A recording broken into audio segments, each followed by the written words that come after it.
নমস্কাৰ, এই মুহূৰ্তত আহি পৰিছে অসমবাসী ৰাজ্যখনে কেইবাটাও গুৰুত্বপূৰ্ণ খবৰ। অসমৰ লাখ লাখ ধনী দুখীয়া পৰিয়ালৰ বাবে এটা ডাঙৰ খবৰ, অৰ্থাৎ অৰুণোদয় ৩৫ৰ পৰা লাখ লাখ মহিলাসকলৰ নাম কৰ্তন কৰিব। লগতে অৰুণোদয়ৰ জৰিয়তে মহিলাসকলে এতিয়াৰ পৰা লাভ কৰিব ৩,০০০ টকা। লগতে এই টকা কোনসকল মহিলাই লাভ কৰিব, লগতে কোনসকল মহিলাৰ নাম কৰ্তন কৰিব, সবিশেষ জানিব। লগতে PM কিষাণ যোজনাৰ 23 নম্বৰ কিস্তি ধন দিব ৪,০০০ টকা। কিন্তু এই ৪,০০০ টকা লাভ কৰিব হ'লে কৃষকসকলে বিশেষ কেইটামান কাম কৰিব লাগিব, সবিশেষ জানিব এইটো ভিডিঅ'ৰ মাধ্যমত। গতিকে ভিডিঅ'টো সম্পূৰ্ণকৈ চাওক আৰু ভালদৰে বুজি লওক। বলক ভিডিঅ'টো আৰম্ভ কৰোঁ। আৰু আজিৰ প্ৰথমটো খবৰ হৈছে ৰাজ্যৰ লাখ লাখ মহিলাৰ বাবে এটা ডাঙৰ খবৰ। অৰুণোদয়ৰ পৰা ৰাজ্যৰ লাখ লাখ মহিলাৰ নাম কৰ্তন কৰিব, লগতে অৰুণোদয় ধন দিব ৩,০০০ টকা। আপডেটটো চাই লওক। অৰুণোদয় আঁচনিক লৈ ডাঙৰ ঘোষণা, ঘৰে ঘৰে যাব চৰকাৰী বিষয়া, সোমাব নতুন হিতাধিকাৰীসকলৰ নাম। অৰুণোদয় আঁচনিক লৈ ৰাজ্য চৰকাৰৰ ডাঙৰ ঘোষণা, কিয়নো ৰাজ্যৰ লাখ লাখ মহিলাসকলৰ নাম কৰ্তন কৰিব, লগতে ঘৰে ঘৰে যাব চৰকাৰী বিষয়া, গৈ ছাৰ্ভে কৰিব বুলি ইতিমধ্যে ঘোষণা কৰিছে ৰাজ্য চৰকাৰে। লগতে হিতাধিকাৰীসকলৰ হ'ব পুনৰীক্ষণ, কিয়নো যোগ্য হিতাধিকাৰীসকলে পোৱা নাই অৰুণোদয় ধন বুলি ঘোষণা কৰিছে। লগতে সোমাব নতুন হিতাধিকাৰীসকলৰ নাম এতিয়াৰে পৰা, আৰু হিতাধিকাৰীসকলৰ তালিকাত হ'ব পাৰে ডাঙৰ সাল সলনি, অৰ্থাৎ পূৰ্বৰ দৰে নহ'ব। এতিয়াৰে পৰা যোগ হ'ব নতুন নিয়ম, পূৰ্বৰ দৰে নহ'ব, কাৰণ চৰকাৰে ডাঙৰ সিদ্ধান্ত গ্ৰহণ কৰিছে অৰুণোদয়ক লৈ। অৰুণোদয় হিতাধিকাৰীসকলক লৈ চলিব সমীক্ষা বুলি ঘোষণা কৰিছে মুখ্যমন্ত্ৰী ডক্টৰ হিমন্ত বিশ্ব শৰ্মাই। অৰুণোদয় আঁচনিৰ হিতাধিকাৰীসকলৰ ঘৰে ঘৰে গৈ পুনৰ কৰিব ভেৰিফিকেশ্যন বুলি ঘোষণা কৰিছে। লগতে আৰ্থিক অৱস্থা উন্নত হোৱাসকলৰ কৰ্তন হ'ব নাম অৰুণোদয়ৰ পৰা। লগতে অৰুণোদয় পোৱা পৰিয়ালৰ সদস্যই চৰকাৰী চাকৰি পালে কৰ্তন হ'ব নাম। বাদ পৰা দৰিদ্ৰ, বিধৱা, অবিবাহিতা মহিলা আৰু দিব্যাংগ নতুনকৈ কৰা হ'ব অন্তৰ্ভুক্ত। অৰুণোদয় আঁচনিৰ হিতাধিকাৰীসকলৰ বেংক একাউণ্টৰ সৈতে আধাৰ কাৰ্ড লিংক থকাটো এতিয়াৰ পৰা বাধ্যতামূলক কৰিছে চৰকাৰে। গতিকে ৰাজ্যৰ লাখ লাখ কোটি কোটি অৰুণোদয় আঁচনিৰ হিতাধিকাৰীসকলৰ বাবে এটা ডাঙৰ খবৰ, কিয়নো পূৰ্বৰ দৰে নহয়, এতিয়াৰে পৰা অৰুণোদয়ৰ পৰা লাখ লাখ মহিলাসকলৰ নাম কৰ্তন কৰিব।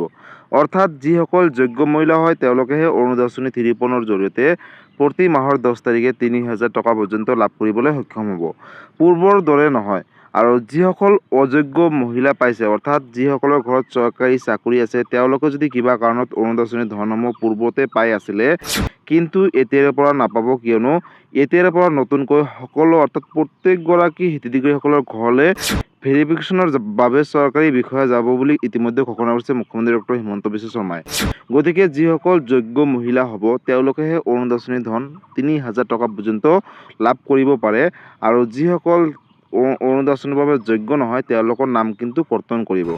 গতিকে সাজু হওক, যদি আপুনি এগৰাকী যোগ্য মহিলা হয় তেনেহ'লে অৰুণোদয় 3.0ৰ জৰিয়তে প্ৰতি মাহৰ 10 তাৰিখে ৩,০০০ টকা পৰ্যন্ত লাভ কৰিবলৈ সক্ষম হ'ব। লগতে যদি আপোনালোকে নিজৰ বেংক একাউণ্টৰ লগত এতিয়ালৈকে আধাৰ কাৰ্ডখন লিংক কৰা নাই, তেনেহ'লে অতি শীঘ্ৰে আধাৰ কাৰ্ডখন লিংক কৰক, যিহেতু অহা 10 তাৰিখে হয়তো আপোনালোকে অৰুণোদয় 3.0ৰ জৰিয়তে ৩,০০০ টকা পৰ্যন্ত লাভ কৰিবলৈ পাৰে। গতিকে আপোনালোকে বেংকৰ লগত আধাৰ কাৰ্ড লিংক ৰাখক। যদি বেংকৰ কিবা আপডেট বা KYC আপডেট দিবলগীয়া আছে, আপোনালোকে এই সবিশেষ তথ্যখিনি আপডেট দি লওক, কিয়নো হঠাৎ চৰকাৰে ডেট এটা ঘোষণা কৰিব, আৰু সেই ডেট মতে কিন্তু আপোনালোকে অৰুণোদয় আঁচনিৰ জৰিয়তে টকাটো লাভ কৰিবলৈ সক্ষম হ'ব। গতিকে অৰুণোদয় আঁচনিক লৈ এইটো এটা ডাঙৰ আপডেট আছিলে। এই ভিডিঅ'টো ৰাজ্যৰ সকলো মহিলাৰ মাজলৈ শ্বেয়াৰ কৰি দিব, যাতে এই ভিডিঅ'টো চাই সকলোৱে অৰুণোদয় আঁচনিৰ টকাসমূহ লাভ কৰিব পাৰে। আৰু আজিৰ পৰৱৰ্তী খবৰটো হৈছে ৰাজ্যবাসীৰ বাবে আন এটা ডাঙৰ খবৰ, অৰ্থাৎ PM কিষাণ যোজনাৰ 23 নম্বৰ কিস্তি ধন কেতিয়া দিব আৰু কোনে কোনে লাভ কৰিব।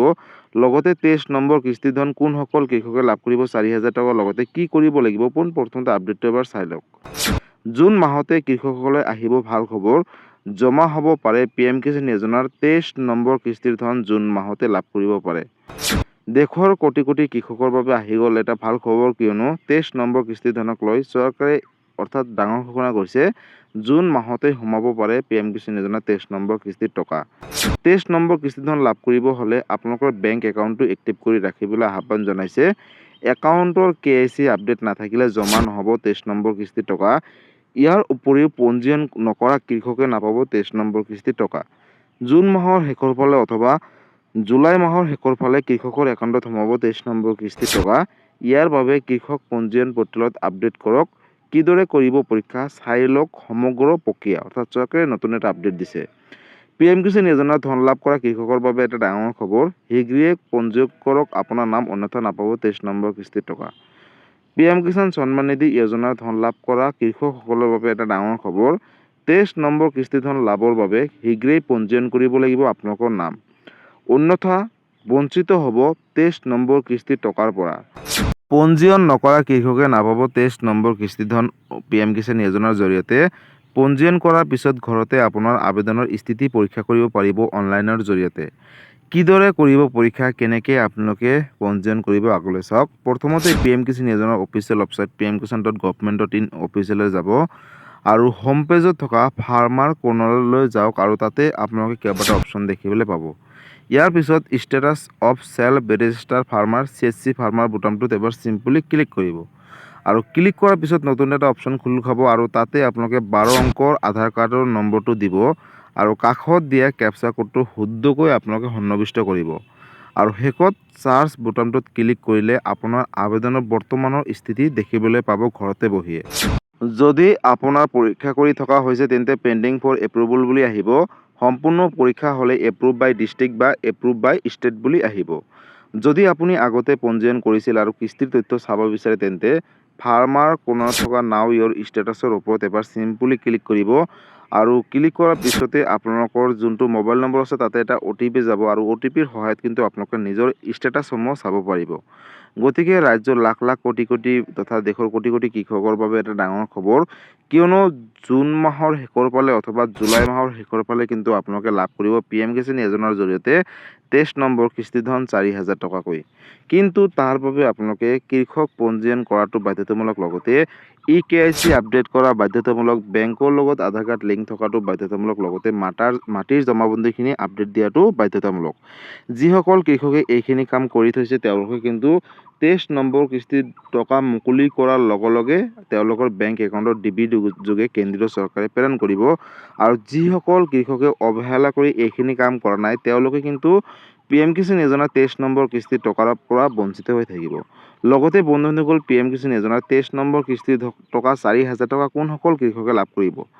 চাওক বন্ধুসকল, যিসকল কৃষকে 22 নম্বৰ কিস্তিৰ টকা এতিয়ালৈকে পোৱা নাই তেওঁলোকে যদি নিজৰ ষ্টেটাছসমূহ গোটেইখিনি তথ্য সম্পূৰ্ণভাৱে আপডেট দিয়ে তেনেহ'লে তেওঁলোকৰ দুটা কিস্তি যদি পেণ্ডিং হৈ আছে তেওঁলোকে লাভ কৰিব 4,000 টকাকৈ। যদি এটা কিস্তি থাকে তেনেহ'লে কিন্তু লাভ কৰিব 2,000 টকা আৰু যদি তিনিটাকৈ ইনষ্টলমেণ্ট আপোনালোকৰ লেট হৈ আছে, যদি আপোনালোকে 23 নম্বৰ কিস্তি ধনৰ লগত পাব বিচাৰে, যদি সম্পূৰ্ণ তথ্য ঠিক কৰি আপডেট দিয়ে তেনেহ'লে কিন্তু আপোনালোকে লাভ কৰিব তিনিটা কিস্তিৰ জৰিয়তে 6,000 টকা। আৰু PM কিষাণ যোজনা আঁচনিটো হৈছে কেন্দ্ৰীয় চৰকাৰৰ এটা অভিলেখী আঁচনি, বিশেষকৈ যিসকল কৃষক আছে তেওঁলোকৰ বাবে। আৰু এইটো এটা ডাঙৰ আপডেট যে আপোনালোকে এইখিনি কাম নকৰিলে 23 নম্বৰ কিস্তিৰ টকা নাপাব। গতিকে অতি শীঘ্ৰে এইখিনি কাম কৰি লওক আৰু আহিবলগীয়া 23 নম্বৰ কিস্তিৰ টকা লাভ কৰক। গতিকে ৰাজ্য তথা দেশৰ কোটি কোটি কৃষকৰ বাবে এইটো এটা ডাঙৰ আপডেট আছিলে। এই ভিডিঅ'টো আপোনালোকে সকলো কৃষকৰ মাজলৈ শ্বেয়াৰ কৰি দিব যাতে এই ভিডিঅ'টো চাই ৰাজ্যৰ তথা দেশৰ সকলো কৃষকে জানিব পাৰে যে 23 নম্বৰ কিস্তি টকা পাবলৈ এইকেইটা কাম কৰিব লাগিব। লগতে 23 নম্বৰ কিস্তি টকা তাৰিখটো কেতিয়া দিব, কোনে 4,000 টকা লাভ কৰিব, কোনে 2,000 টকা লাভ কৰিব। গতিকে এইটো এটা ডাঙৰ আপডেট আছিলে PM কিষাণ যোজনাক লৈ। গতিকে বন্ধুসকল, আজি আছিলে এইটো এটা ইনফৰ্মেটিভ ভিডিঅ' আৰু গুৰুত্বপূৰ্ণ খবৰ। ভিডিঅ'টো চাই কেনেকুৱা পালে, যদি ভাল পালে চেনেলটো নতুনকৈ আহিছে চেনেলটো ছাবস্ক্ৰাইব কৰিব, লাইক কৰিব। কিবা সুধিবলগীয়া বা জানিবলগীয়া আছে আপোনালোকে মোক কমেণ্ট কৰি জনাব, মই নিশ্চয় ৰিপ্লাই দিবলৈ চেষ্টা কৰিম। লগতে এই ভিডিঅ'টো সকলোৰে মাজলৈ শ্বেয়াৰ কৰি দিব। ধন্যবাদ। জয় আই অসম।